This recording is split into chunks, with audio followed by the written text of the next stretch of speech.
Bagi yang dibuang kerja dan ekonomi terjejas di pandemik COVID-19, sudah pasti inisiatif bebas berniaga memberi peluang untuk mereka meneruskan kelangsungan hidup. Sejak diperkenalkan November tahun lalu, lesen percuma di bawah skim wilayah bebas berniaga menyelamatkan ramai peniaga kecil. Di saat ramai yang berharap ia dilanjutkan selepas berakhir bulan ini, ada yang merasakan lambakan penjanji itu perlu diberi perhatian pihak berkuasa. Wartawan Izzati Rizan ada laporannya. Sejak COVID-19 melanda negara Mac tahun lalu, dilaporkan lebih 140,000 orang hilang pekerjaan. Tidak terkecuali warga emas ini yang dibuang kerja lantas memilih untuk menyara keluarganya melalui inisiatif KL Bebas Berniaga yang diperkenalkan kerajaan. Bangkit mencari rezeki baru, Muhammad Tahir Yaakob, 60 tahun, membuka gerai jualan kerepek di Jalan Pantai Permai, Ibu Negara. Namun bekas pemandu ini mulai gusar hilang mata pencariannya sekali lagi selepas lesen percuma ditamatkan akhir bulan ini. Kata tak disambung pakcik, apa yang pakcik nak buat kembali? Saya akan berniaga juga, tapi dalam kereta lah saya berniaga, dalam bot. Nampak macam mana kan? Kita ada tanggungjawab kita. Saya ada 4 orang anak. Jadi kalau kerajaan buat keputusan katakan tak boleh berniaga, kita terpaksa ikut juga lah. Itu arahan daripada dia. Saya minta kalau boleh, biar kalau boleh sambungkan lagi lah. Rayuan sama turut disuarakan anak muda ini. Hilang pendapatan sebagai mekanik, dia kini bergantung kepada hasil berniaga laksa di tepi jalan bersama ibunya. Sambutan PKP hari tu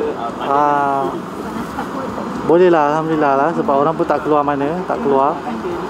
Sekarang ni? Sekarang ni agak berkurangan sikit lah sebab orang dah start keluar bekerja di luar daripada kawasan.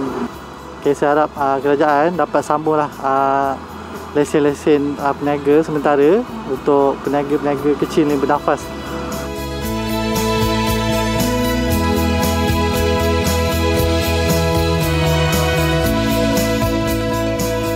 Namun di sebalik pertolongan dan kelonggaran yang diberikan kerajaan, ada juga isunya. Dakwa orang ramai sikap segelintir peniaga yang membuka kemah sesuka hati menyebabkan kesesakan lalu lintas.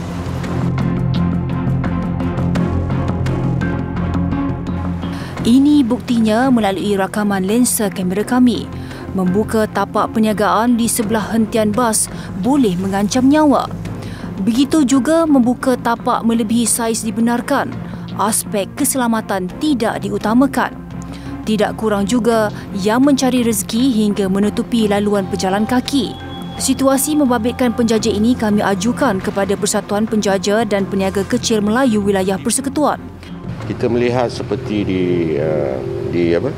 Jalan Pantai Murni di desa Setapak, Desa Rejang. Memang ada perkara-perkara yang menyulitkan.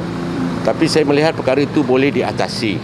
Maksudnya perkataan ini boleh diatasi ni berdasarkan kepada enforcement dan kesepahaman antara penjaja dengan penggunaan masyarakat awam. Iaitu janganlah ganggu perkhidmatan awam. Kat bus stop kau pacak, dekat traffic light kau pacak.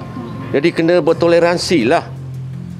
Menyifatkan program wilayah bebas berniaga sudah menyelamatkan golongan hilang pendapatan dan pekerjaan, beliau berkata kerajaan wajar melanjutkan skim berkenaan dengan beberapa penambahbaikan atau penyusunan semula. Izzati Rizan melaporkan. Dalam pada itu, Dewan Bandaraya Kuala Lumpur DBKL memaklumkan keputusan sama ada lesen percuma itu dilanjutkan atau tidak akan diumumkan Menteri Wilayah Persekutuan dalam masa terdekat. Memang betul ramai dan meminta sebenarnya agar program Wilayah Bebas Niaga KL Prihatin di Kuala Lumpur ni disambung. Ya, daripada survey yang kita buat lebih kurang 2 bulan yang lepas, lebih kurang 90, hampir 100% lah sebenarnya meminta supaya program ini dapat dilanjutkan. Dan dalam survey itu juga mereka ada menyatakan sanggup untuk even membuat bayaran lesen, fee lesen sebab selama ini percuma kan. Beliau berkata sejak program itu dibuka, DBKL menerima 7,700 permohonan untuk lesen sementara yang mana daripada jumlah itu 4,300 sahaja yang diluluskan. Mengulas mengenai sikap segelintir penjaja yang mengabaikan aspek keselamatan dan mengganggu lalu lintas, beliau berkata pihaknya mengambil tindakan berdasarkan aduan diterima. Contoh di Taman Tun, kan, di Bandar Tun Razak, di Sungai Besi dan sebagainya. So ini antara lokasi-lokasi yang kita ada menerima aduan lah. Dan sehingga kini kita banyak mengambil tindakan menasihat untuk mereka mengalihkan barang perniagaan ataupun menukar sedikit lokasi. Tetapi bagi yang melibatkan